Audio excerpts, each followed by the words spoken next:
नमस्कार दोस्तों, daily current affair श्रृंखला में आपका स्वागत है। चलिए देखते हैं कुछ महत्वपूर्ण प्रश्न।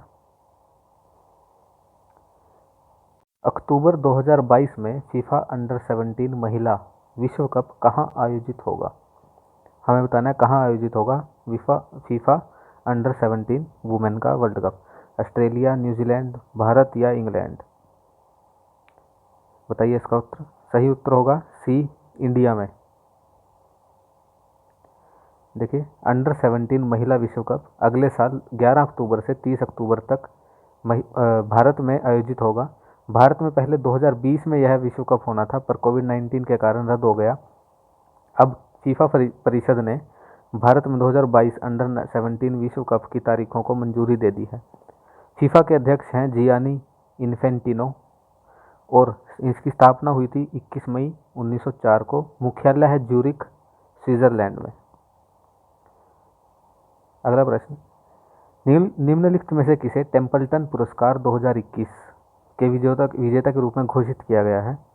जैन गुडाल, सुरेश मुकुंद, मार्था कुमे या श्री कुमार बनर्जी? इसका सही उत्तर होगा ए, Jain Goodall.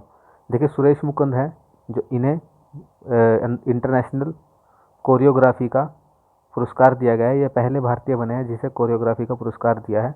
Martha Kumey Zimbabwe की पहली महिला चीफ जस्टिस बनी है सीजेआई। और श्री कुमार बनर्जी हैं, ये हमारे न्यूक्लियर साइंटिस्ट थे जिनका हाल ही में निधन हुआ। देखिए, प्रकृतिविद जैन गुडॉल को जानवरों की बुद्धि और मानवता पर उनके जीवन के काम में कई मान्यता में टेम्पल्टन पुरस्कार 2021 विजेता के रूप में घोषित किए हैं। गुडाल ने 1930 के दशक में चिंपैंजी तंजानिया के चिंपैंजी के अपने अभूतपूर्व अध्ययन के आधार पर अपनी वैश्विक प्रतिष्ठा बनाई। टेम्पल्टन पुरस्कार किसी जीवित व्यक्ति को दिया जाता है, वार्षिक पुरस्कार है। अगला प्रश्न, निम्नलिखित में से किस देश में वैश्विक G20 शिखर सम्मेलन 2021 हुआ? इटली, इंडोनेशिया, भारत या ब्राज़ील? इसका उत्तर होगा इटली। देखिए, इस एक प्रश्न में 4 प्रश्न छुपे हैं। 2021 का इटली हुआ, 2022 वाला इंडोनेशिया में, 2023 इंडिया और 2024 ब्राज़ील में होगा। देखिए A answer, global G20 health summit, इसकी सह मेजबानी यूरोपीय आयोग ने इटली के साथ की। शिखर सम्मेलन में कोविड-19 महामारियों को दूर करने के एजेंडे को अपनाया गया। इसने रोम घोषणा सिद्धांत को विकसित करने के लिए और उसका समर्थन किया। शिखर सम्मेलन में कहा कि प्रति मिनट कोविड-19 से 9 लोगों की प्रति मिनट जान जाने से यह अधिक संक्रमणीय वेरिएंट जोखिम बढ़ गया है। WHO के अधिकारियों का कहना है कि महामारी का भविष्य G20 नेताओं के हाथ में है। G20 नेताओं ने ACT एक्सेलरेटर के लॉन्च में भी योगदान दिया है। यह ACT एक्सेलरेटर क्या है, हम इसके बारे में पढ़ लेते हैं। ACT एक्सेलरेटर का उपयोग कोविड-19 टूल एक्सेलरेटर तक पहुंच, ACT का फुल फॉर्म है एक्सेस टू कोविड-19 टूल्स, के रूप में किया जाता है। कोविड-19 डायग्नोस्टिक, चिकित्सा और टीकों की विकास, उत्पादन, न्याय संगत पहुंच में तेजी लाने के लिए वैश्विक सहयोग भी दिया जाता है। इटली की राजधानी है रोम और इसके राष्ट्रपति हैं सर्जियो मैट्रेला। अगला प्रश्न, BWF परिषद बैडमिंटन वर्ल्ड फेडरेशन के सदस्य के रूप में किसे चुना गया है हाल ही में? साइना नेहवाल, हेमंत बिस्वा शर्मा, श्रीकांत किदाम्बी या पुसरला वेंकट संधू? देखिए, साइना नेहवाल 1 नंबर की भारतीय बैडमिंटन प्लेयर हैं। हेमंत बिस्वा इसका सही आंसर होगा बी। भारतीय बैडमिंटन संघ हेमंत बिस्वा सिर्फ असम के सीएम ही नहीं, वह भारतीय बैडमिंटन संघ के अध्यक्ष भी हैं। हेमंत बिस्वा को 2021-2025 अवधि के लिए BWF के सदस्य में चुना गया के रूप में 22 मई को इन्हें चुना गया। वर्चुअल AGM और काउंसलिंग चुनाव में 20 सदस्यीय BWF परिषद में के 21 प्रतियोगियों में से इसे चुना गया। वे बैडमिंटन एशिया के उपाध्यक्ष और असम के मुख्यमंत्री भी हैं। BWF का मुख्यालय है कुआलालंपुर में और इसके अध्यक्ष हैं पॉल एरिक होयर लार्सन। विश्व कछुआ दिवस कब मनाया जाता है? 21 मई, 22 मई, 23 मई या 24 मई? इसका सही उत्तर होगा सी, 23 मई। देखिए, विश्व कछुआ दिवस हर साल 23 मई को अमेरिकी कछुआ बचाओ एक NGO है उसके द्वारा मनाया जाता है। दुनिया भर में कछुओं के और उनके लुप्त हो रहे आवासों की रक्षा के लिए लोगों में जागरूकता बढ़ाने के लिए यह दिवस मनाया जाता है। प्रथम बार इसे 2000 में बनाया गया था। 1990 में इस NGO की स्थापना हुई थी। अब की बार की जो थीम है, थीम क्या है हमारी? Turtles rock. जी हाँ, टर्टल्स भी रॉक करते हैं। यूनाइटेड नेशन अंतर्राष्ट्रीय प्रसूति नाल व्रण को समाप्त करने का दिवस किस तारीख को मनाया गया? इंग्लिश में देखिए, United Nation International Day to end maternity fistula. 21 मई, 22 मई, 23 मई या 24 मई? इसका आंसर होगा सी, 21 मई। देखिए, प्रसूति फिस्टुला के उपचार और रोकथाम की दिशा में कार्रवाई को बढ़ाने के लिए हर साल यूनाइटेड नेशन प्रसूति फिस्टुला को समाप्त करने के लिए अंतर्राष्ट्रीय दिवस 23 मई को मनाया जाता है। यह एक ऐसी स्थिति है जो विकासशील देशों में बच्चों के जन्म के दौरान लड़कियों और महिलाओं को प्रभावित करती है।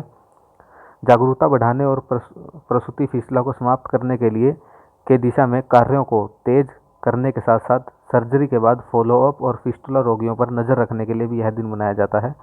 प्रसूति नाल व्रण सबसे गंभीर और दुखद चोटों में से एक है जो बच्चे के जन्म के दौरान हो सकती है। 2021 की इसकी थीम थी महिलाओं के अधिकार, मानवाधिकार, अब फिस्टुला को खत्म करो।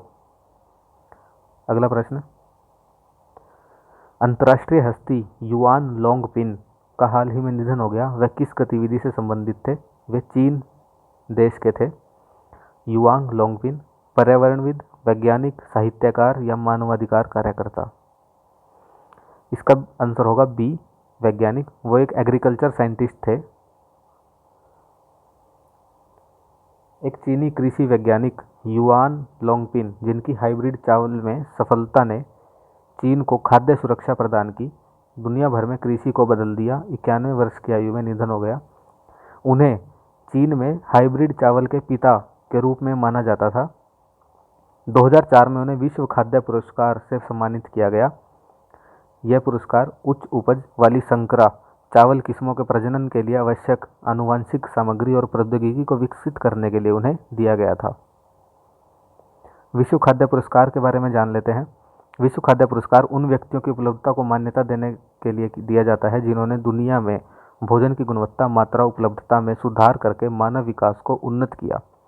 यह विश्व खाद्य पुरस्कार फाउंडेशन द्वारा दिया जाता है। इसकी परिकल्पना डॉक्टर नॉर्मन बोरलैग, जी हाँ, ग्रीन रेवोल्यूशन वाले, ने की थी, जो वार्षिक कृषि में अपने काम के लिए 1970 में नोबेल पुरस्कार पा चुके हैं। वर्ष 1986 में इसकी शुरुआत की थी। 1987 में यह पहली बार भारत के MS Swaminathan, father of Indian green revolution, को दिया गया था पहली बार। इसीलिए यह प्रश्न इम्पोर्टेंट भी हो जाता है कि MS स्वामीनाथन को पहली बार दिया गया था। इस पुरस्कार को अक्टूबर में यूनाइटेड नेशन विश्व खाद्य दिवस, जो कि 16 अक्टूबर को मनाया जाता है, उस दिन दिया जाता है। बाओ धान चावल की एक किस्म है, हाल ही में चर्चा में थी। यह किस राज्य से संबंधित है? उत्तर प्रदेश, बिहार, तेलंगाना या असम? बताइए इसका उत्तर। जी हाँ, इसका आंसर होगा डी, असम से। लोहे से भरपूर चावल की किस्म जो असम की ब्रह्मपुत्र घाटी में बिना रासायनिक खाद के उगाई जाती है, इसे रेड राइस के नाम से भी जाने जाते हैं। लोहे की मात्रा होने के कारण इन चावलों का कलर लाल है। इसकी पहली खेप हाल ही में असम से अमेरिका भेजी गई, इसीलिए यह न्यूज़ में थी और इम्पोर्टेंट है। समाचारों में देखा जाने वाला वेडल सागर, वेडल सी, हाल ही में देखा गया, वह किस महासागर का भाग है? हिंद महासागर, प्रशांत महासागर, अटलांटिक महासागर या दक्षिणी महासागर? बताइए इसका उत्तर। इसका उत्तर होगा सी, डी, दक्षिणी महासागर। देखिए, वेडल सागर अंटार्कटिका समुद्र तट का गहरा तटबंध है जो अटलांटिक महासागर के दक्षिणी सिरे, इसका मतलब यह नहीं कि अटलांटिक में है, यह दक्षिणी महासागर जो कि अंटार्कटिका के पास है उसमें है। पश्चिमी अंटार्कटिका से वेडल सागर में एक विशाल हिमखंड टूट गया है जो दुनिया का सबसे बड़ा हिमखंड बन गया है, इसीलिए यह प्रश्न इंपॉर्टेंट है। इसका नाम दिया गया है A76। यह जलवायु परिवर्तन के अत्यधिक संवेदनशील क्षेत्र में बड़े बर्फ ब्लॉकों की श्रृंखला में नवीनतम है। हालांकि वैज्ञानिकों ने कहा है कि इस मामले में यह एक प्राकृतिक ध्रुवीय चक्र का हिस्सा है। देखिए अगले फोटो में ज़्यादा सही दिखेगा। देखिए ये हमारा साउथ पोल है, दक्षिणी ध्रुव, ये वेस्ट अंटार्कटिका या ईस्ट अंटार्कटिका, ये वेडल सी, यहाँ पर ये हमारा है साउथ अमेरिका और यहाँ इधर है अफ्रीका, और यहाँ पर ये वाला हिस्सा है जो टूटकर वेडल सी में गिरा है, जो यहाँ पर दिखाया गया है। ये वाला हिस्सा, ये इतना बड़ा विशाल हिमखंड टूटकर गिरा है जिसका एरिया है 4320 किलोमीटर स्क्वायर। अगला प्रश्न, APEDA agriculture and processed food export development agency India की दहानू घोलवड संपोटा, यह एक निर्यात में मदद की है, यह जिसे जीआई टैग भी दिया गया है। इस फसल को, इस फल की खेती किस राज्य में होती है? महाराष्ट्र, कर्नाटक, मध्य प्रदेश या उत्तर प्रदेश? ये इंपॉर्टेंट प्रश्न है, बताइए इसका उत्तर। इसका उत्तर होगा ए, महाराष्ट्र में। देखिए इस महीने दक्षिण अफ्रीका को जीआई टैग प्रमाणित आम निर्यात करने के बाद अपीडा ने महाराष्ट्र के पालघर जिले से दहानू घोलवाड सपोटा, यह है नाम, की एक खेब को यूनाइटेड किंगडम में निर्यात करने में मदद की है। घेवाड़ सपोटा का जीआई टैग प्रमाणीकरण किसके पास है? महाराष्ट्र राज्य चीकू उत्पादक संघ के पास है। अब पता चला यह एक चीकू की वैरायटी है। यह फल अपने मीठे और अनोखे स्वाद के लिए जाना जाता है। ऐसा माना जाता है कि घोलवाड़ गांव की कैल्शियम युक्त मिट्टी से इसे अद्वितीय स्वाद प्राप्त होता है। वर्तमान में पालघर जिले में लगभग 5000 हेक्टेयर भूमि पर सपोटा रोपण है। सपोटा उगाने वाले 5000 किसानों में से 147 किसानों के पास जीआई टैग उपयोगकर्ता हैं, अधिकृत हैं। अधिकृत जीआई उपयोगकर्ताओं से प्राप्त दहानू घोलवाड सपोटा को अपेडा सहायता प्राप्त और पंजीकृत पैक हाउस सुविधा से क्रमबद्ध और वर्गीकृत किया जाता है। अपेडा उनके एक्सपोर्ट में उनकी हेल्प करती है। तो दोस्तों ये थे आज के कुछ महत्वपूर्ण प्रश्न। आशा करता हूँ आपको ये वीडियो पसंद आई होगी।